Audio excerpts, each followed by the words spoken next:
Hi గారు, welcome to our channel. ప్రస్తుతం మనతో పాటు దాము బాలాజీ గారు సీనియర్ జర్నలిస్ట్ ఉన్నారు. వారితో ఒకసారి మాట్లాడదాం. సార్ నమస్కారం.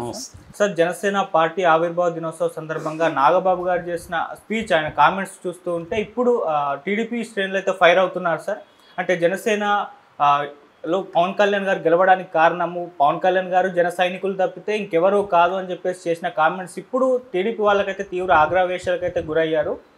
వర్మ మన కర్మ అంటూ కూడా పోస్టులు పెడుతున్నారు చాలామంది. మరి ఆయన కామెంట్స్ని ఏ విధంగా చూడొచ్చు? ఇదే మన జనసేన టీడీపీ మధ్య చీలికలు తెచ్చే ఛాన్స్ ఏమైనా ఉన్నాయా సార్?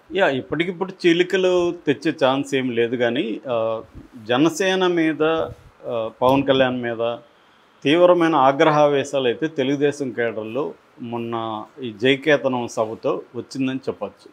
ఎందుకంటే మనకి పోస్టులు చూస్తూ ఉంటే సోషల్ మీడియాలో విపరీతంగా పవన్ కళ్యాణ్ మీద, ఇటు నాగబాబు మీద ట్రోల్స్ స్టార్ట్ అయినాయి. గతంలో పవన్ కళ్యాణ్ వర్మ చేయబట్టుకొని నా గెలుపుని వర్మ చేతిలో పెడుతున్నాను, ఈయన ఎంత గొప్పవాడు, జూనియర్ వర్మ ఆయన ఎంత గొప్పవాడు, ఇవన్నీ మాట్లాడుతూ నా గెలుపు ఈయన చేతిలో పెడుతున్నానని, ఆయన కూడా వర్మగా మీరు రావకండి, మీరు స్టేట్లో మిగతా ఏరియాలకు వెళ్ళండి, నేను మిమ్మల్ని గెలిపించి బాధ్యత నాది అని వర్మ మాట్లాడడం, ఈ వీడియోలన్నీ ఇప్పుడు బయటకు వస్తున్నాయి. సో ఇదేంటంటే అదేదో అంటారు కదా, ఏరు దాటే వరకు ఏటి మల్లన్న, ఏరు దాటినాక బోడి మల్లన్న అన్నట్టుగా వర్మని ఇప్పుడు తెలుగుదేశం వాళ్ళు, అంటే ముఖ్యంగా ఒక రకంగా చంద్రబాబే వర్మకు అన్యాయం చేశాడు. దానివల్ల అలుసైపోయాడు వర్మ. వర్మకు కానీ ఎమ్మెల్సీ ఇచ్చుంటే నాగబాబుకి ధైర్యం ఉండేది కాదు. వర్మ గురించి కర్మ అనే పద్ధతిలో ఆయన మాట్లాడాడు. నాగబాబు నేను చాలాసార్లు చెప్తుంటా, ఆయన అతి తెలివిగా మాట్లాడుతుంటాడు. కావాలని ఆయన కర్మ అనే పదం వాడాడు, వర్మ అనే పదం వాడకుండా, అంటే ఆ రైమింగ్ వచ్చేట్టుగా. అంటే ఆయన ఏం మాట్లాడాడంటే, పిఠాపురంలో పవన్ కళ్యాణ్ గెలుపుకు నేనే దోహదం చేశాను ఎవరైనా అనుకుంటే అది వాళ్ళ కర్మ అని మాట్లాడాడు. అంటే ఇది వర్మ కోసం ఉద్దేశించి ఆయన కర్మని పెట్టాడు. ఆయన ముందుగా తెలివిగా అవన్నీ ప్లాన్ చేసుకొని వచ్చి మాట్లాడినట్టుగా అర్థం. అదేదో ఆవేశంలో మాట్లాడింది కాదు, పవన్ కళ్యాణ్కి తెలియకుండా కూడా మాట్లాడింది కాదు. దీని నేపథ్యం ఏంటంటే, వర్మ కొన్ని రోజులకు ముందు కష్టపడి గెలిస్తే దానికి ఉండే గౌరవం వేరే ఉంటుంది అని పోస్ట్ పెట్టి తర్వాత తీసేశాడు. దీనికి కారణం ఏంటంటే, వర్మ అక్కడ నిలబడి పవన్ కళ్యాణ్ గెలిపించినా కూడా వర్మకి ఏ రకంగా కూడా అక్కడ జనసేన నాయకులు ఇంపార్టెన్స్ ఇవ్వట్లేదు అనేది వర్మలో ఉండే బాధ. రెండవది, ఫస్ట్ ఎమ్మెల్సీ ఆయనకే ఇస్తానని చంద్రబాబు హామీ ఇచ్చాడు. దాన్ని చంద్రబాబు నెరవేర్చుకోలేకపోయాడు. అది ఇప్పటి వరకు చంద్రబాబు ఆ పని చేయకపోగా నాగబాబుకి ఎమ్మెల్సీ ఇచ్చారు.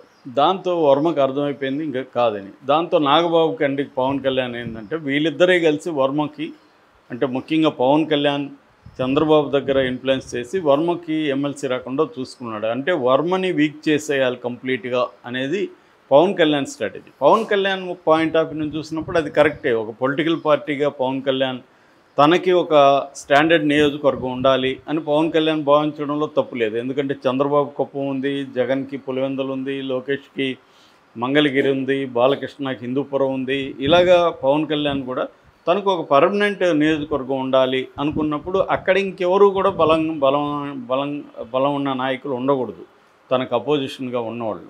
సో అందుకని పవన్ ఏం చేస్తున్నాడంటే, వర్మని వీక్ చేయాలనేది పవన్కున్న లాంగ్ టర్మ్ స్ట్రాటజీ. ఇప్పుడు కానీ ఎమ్మెల్సీ ఇస్తే వర్మ బలపడతాడు, ఏదైనా మంచి పోస్ట్ ఇస్తే వర్మ బలపడతాడు. ఎందుకంటే వర్మ చరిత్ర చూస్తే మనం, ఆయన పూర్తి పేరు శ్రీ వత్సవాయి సత్యనారాయణ వర్మ, SVSN వర్మ. ఆయన 2009లో రాజకీయాల్లోకి వచ్చాడు. 2009లో తెలుగుదేశం టికెట్ తరపున ఆయన పోటీ చేసినప్పుడు అక్కడ వంగగీత గెలిచింది. కానీ ఎంత మెజార్టీతో గెలిచింది? కేవలం 1000 ఓట్ల మెజార్టీతో గెలిచింది. అంటే వర్మకి అప్పటికే 2009కే అక్కడ స్ట్రాంగ్ ఉంది. 2014లో తెలుగుదేశం టికెట్ అయినప్పుడు వర్మ ఇండిపెండెంట్గా పోటీ చేశాడు. ఇండిపెండెంట్గా పోటీ చేసి పెండం దొరబాబు మీద గెలిచాడు. ఎంత మెజార్టీతో గెలిచాడు? 47,000 ఓట్ల మెజార్టీతో గెలిచాడు. అంటే 57.9% మెజార్టీతో ఆయన గెలిచాడు. అంటే గెలిచినప్పుడేమో చాలా పెద్ద మెజార్టీతో గెలుస్తున్నాడు వర్మ, ఓడిపోయినప్పుడు చాలా మైనర్గా ఓడిపోతున్నాడు. అంటే క్లియర్గా వర్మకి స్ట్రాంగ్గా అక్కడ ఉంది.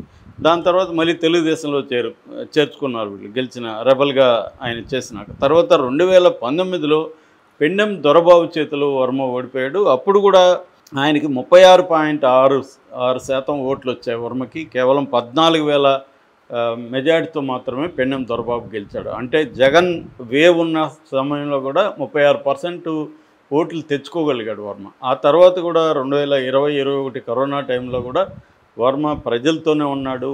ఇంట్లో వాళ్ళు వద్దని వారిస్తున్నా కూడా కరోనా టైంలో ఇంట్లో కూర్చోకుండా ఆయన జనంలో ఉంటూ తన హెల్త్ను కూడా పెట్టేసి ఆయన ప్రజల్లో ఉంటూ ప్రజలకు ఆహారం ఇతర ఇవి అందించడంలో ఆయన నిమగ్నమయ్యాడు. అందువల్ల ప్రజల్లో ఆయనకు మంచి ఇదైతే ఉంది. సో మళ్ళీ 2024 వచ్చేసరికి చంద్రబాబు ఆ సీట్ని ఇవ్వాల్సి వచ్చింది. చంద్రబాబు పాయింట్ ఆఫ్ వ్యూలో నుంచి ఏంటంటే పవన్ కళ్యాణ్ తనకి చాలా ఇంపార్టెంట్. చంద్రబాబుకి పవన్ కళ్యాణ్ లేకుండా తను గెలవలేడని చంద్రబాబు నమ్ముతున్నాడు. అది వాస్తవం కూడా, గ్రౌండ్ రియాలిటీ అప్పుడు అలాగే ఉన్నింది. సో ఆ కాంటెక్స్ట్లో పవన్ కోరుకున్న సీటు చంద్రబాబుకి ఇవ్వక తప్పలేదు. అందుకని ఇప్పుడు అక్కడ వర్మ కోఆపరేట్ చేయకపోతే పవన్ ఓడిపోయే అవకాశం ఉంది. పవన్ ఓడిపోతే మళ్ళీ అదొక ఇబ్బంది, మనమే ఓడించామని కూడా అంటారు. అందుకని వర్మని పవన్ కళ్యాణ్ చంద్రబాబు పిలిచి బొజ్జగించి నీకు ఇవ్వలేకపోతున్నాను, అయితే నువ్వు కోఆపరేట్ చేస్తే నేను నీకు ఫస్ట్ ఎమ్మెల్సీ నీకే ఇస్తానని. వర్మకు కూడా అర్థమైంది మనకి తెలుగుదేశానికి చాలా ఇంపార్టెంట్ పవన్ కళ్యాణ్తో పొత్తు. అలాంటి పవన్ కళ్యాణ్ కోరుకున్నప్పుడు మనం త్యాగం చేయక తప్పదని వర్మ కూడా డిసైడ్ అయ్యాడు. అప్పుడే వర్మకు సంబంధించిన మనుషులు చాలామంది వాళ్ళు వ్యతిరేకిస్తూ ఉంటే కూడా వర్మ వాళ్ళందరినీ బుజ్జగించి ఇవన్నీ కాంటెక్స్ట్ చెప్పి చేశాడు. అట్లాగే మీరు ఇక్కడ తిరగాల్సిన అవసరం లేదు, మీరు రాష్ట్రంలో అనేక చోట్ల పర్యటించాల్సిన అవసరం ఉంది, కూటమి తరపున మీరు ఇక్కడికి రాకండి, నేను దగ్గరుండి చేస్తానని వర్మ వాళ్ళ అబ్బాయి అందరూ కలిసి గట్టిగా నిలబడి చేశారు. అప్పుడు కూడా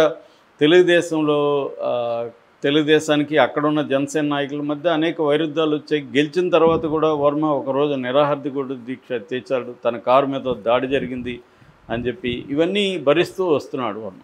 ఇప్పుడేమైందంటే వర్మను వీక్ చేయాలనే ఒక ప్లాను జనసేనలో ఉంది, పవన్ కళ్యాణ్కి ఉంది. అది Pawan Kalyan point of view చూసినప్పుడు ఇందాక చెప్పినట్టుగా అది కరెక్ట్ కూడా. కానీ వర్మ పాయింట్ ఆఫ్ చూసినప్పుడు తను మోసపోయాను, తనకు వెన్నుపోటుకు గురైన అన్న దీంట్లో ఉన్నాడు. సో దీన్ని అలసిగా తీసుకొని ఇప్పుడు ఓపెన్గానే నాగబాబు దగ్గర పవన్ కళ్యాణ్ ఈ మాట చెప్పించాడు. సో పవన్ కళ్యాణ్ గెలుపుకి 2 ఫ్యాక్టర్స్ ఉన్నాయి. ఒకటేమో పవన్ కళ్యాణ్ లీడర్షిప్, రెండవ ఫ్యాక్టరు ఇక్కడ జనసేన నాయకులు, ఇక్కడ ఓటర్లు, ఇక్కడ ప్రజలు అన్నారు. నాగబాబు చెప్పిన దాంట్లో అబద్ధమేమీ లేదు. కానీ అసలు ఫ్యాక్టర్ ఆయన మర్చిపోయాడు. అసలు ఫ్యాక్టర్ వర్మ ఫ్యాక్టర్. వర్మనేమో కర్మాన్ని తీసి పడేశాడు. ఈ రెండో ఫ్యాక్టర్ మూడో ఫ్యాక్టర్ని గురించి మాత్రమే ఒకటో ఫ్యాక్టర్ రెండో ఫ్యాక్టర్ అన్నట్టుగా వాటిని చెప్పాడు. అసలు ఫ్యాక్టర్ని పక్కన పెట్టేశాడు. సో దీంతో ఇప్పుడు తెలుగుదేశం కేడర్లో కానీ తెలుగుదేశం నాయకుల్లో కానీ చాలా కోపం వచ్చింది దీని మీద. ఎందుకంటే అక్కడ నిలబడి ఓడించాడు, మన వైసీపీని ఓడించి పవన్ కళ్యాణ్ గెలిపిస్తే పవన్ కళ్యాణ్ ఇప్పుడు వర్మని కాదు తిడుతూ ఉండేది, తెలుగుదేశాన్ని తిట్టినట్టు. ఎందుకంటే తెలుగుదేశం ఫ్యాక్టర్ అక్కడ లేదన్నట్టే కదా నాగబాబు. వర్మనే కాకుండా తెలుగుదేశం మద్దతు ఏమి మాకు లేదు, వాళ్ళు దోహదం చేసినారు అనుకుంటే వాళ్ళ కర్మ అన్నట్టు. ఇక్కడ వర్మని తిట్టినట్టు కాదు, తెలుగుదేశాన్ని తిట్టినట్టు. సో తెలుగుదేశం లేకుండా మేము గెలిచాము, పవన్ కళ్యాణ్ మా కేడరు జనం ఇంతే అన్నట్టుగా ఆయన చెప్పడం అంటే తెలుగుదేశం రోల్ను కూడా తగ్గించినట్టు. దీనికంతటి కారణము చంద్రబాబే. చంద్రబాబు ఇతన్ని వర్మకి ఏ పదవి ఇవ్వకపోవడం వల్లే అలుసైపోయారు అనేది వీళ్ళు చెబుతున్నారు. ఇక పవన్ కళ్యాణ్ ఏమో జనసేనని బలాన్ని పెంచుకోవడం కోసం ఒక పక్క పెన్నెం దొరబాబుని చేర్చుకున్నాడు, మరోవైపు వంగగీత కూడా చేరబోతుంది. ఎందుకంటే 2009లో ఇతన్ని వర్మను ఓడించినప్పుడు ఆమె ప్రజారాజ్యం పార్టీలో ఉంది. సో తర్వాత వైసీపీలోకి వచ్చింది. కాబట్టి ఇప్పుడు మళ్ళీ ఆమె జనసేనలోకి రావడానికి ఆమెకు కూడా పెద్ద ఇబ్బంది ఉండకపోవచ్చు. సో ఆమె జనసేనలో, పెన్నెం దొరబాబు జనసేనలో చేరడం వల్ల జనసేన